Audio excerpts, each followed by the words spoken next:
Salam Ibu. Perkenalkan, nama saya Agnes Nahak.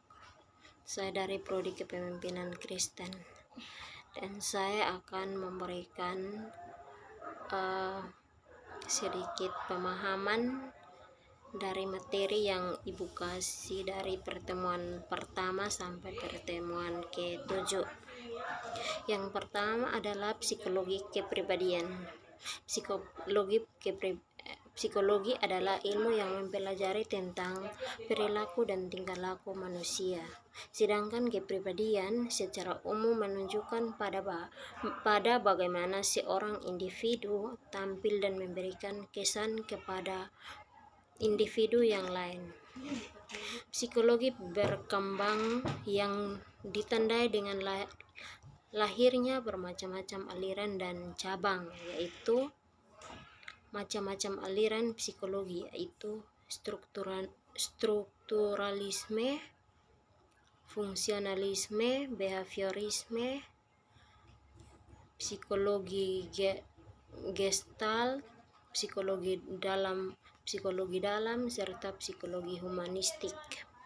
Macam-macam cabang psikologi yaitu psikologi perkembangan, psikologi pendidikan, psikologi sosial, psikologi kepribadian, psikologi abnormal, psikologi kesehatan, dan psikologi olahraga.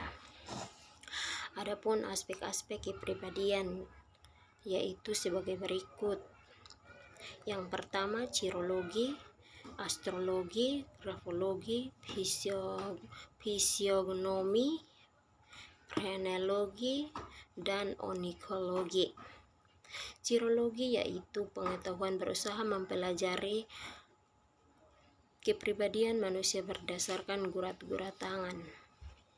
Astrologi adalah pengetahuan yang menjelaskan kepribadian atas dasar dominasi benda-benda angkasa terhadap apa yang sedang terjadi di dalam, termasuk waktu kelahiran seseorang.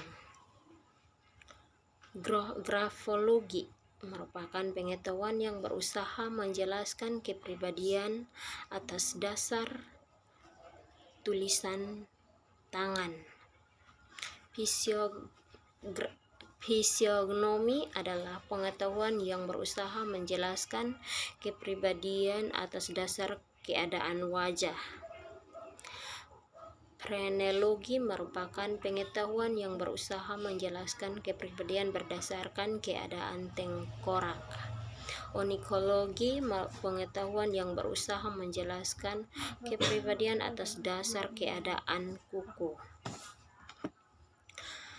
Faktor yang mempengaruhi terbentuknya kepribadian yaitu faktor biologis, faktor geografis, dan faktor kebudayaan. Dasar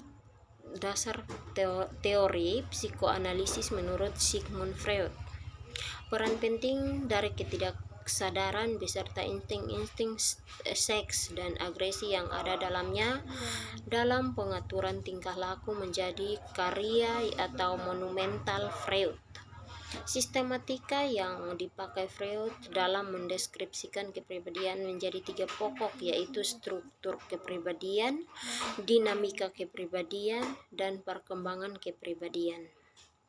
Menurut Watson dalam beberapa karyanya, psikologi haruslah menjadi ilmu yang objektif. Oleh karena itu, tidak mengakui adanya kesadaran yang hanya diteliti melalui metode introspeksi. Watson juga berpendapat bahwa psikologi harus dipelajari seperti orang mempelajari ilmu pasti atau ilmu alam. Oleh karena itu, psikologi harus dibatasi dengan ketat pada penyelidikan tentang tingkah laku yang nyata saja. Meskipun banyak kritik terhadap pendapat Watson, namun harus diakui bahwa peran Watson tetap dianggap penting karena melalui dia berkembang metode-metode objektif dalam psikologi. Teori kepribadian menurut Gordon Allport.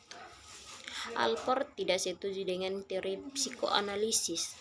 Menurutnya manusia normal adalah makhluk yang rasional yang diatur terutama oleh tujuan kesadarannya yang berakar di masa kini dan masa yang akan datang,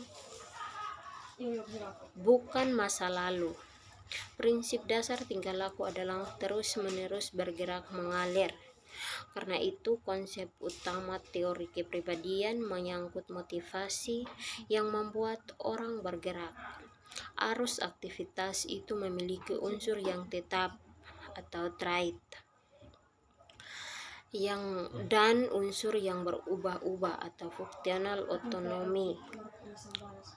Kecenderungan tingkah laku untuk berlanjut oleh berbeda dengan alasan motivasi awalnya.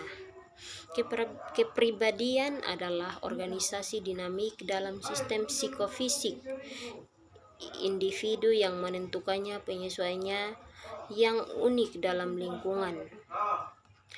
Suatu fenomena dinamik yang memiliki elemen psikologi dan fisiologi yang berkembang dan berubah yang memainkan peran aktif dalam fungsinya individu. Terima kasih, Bu.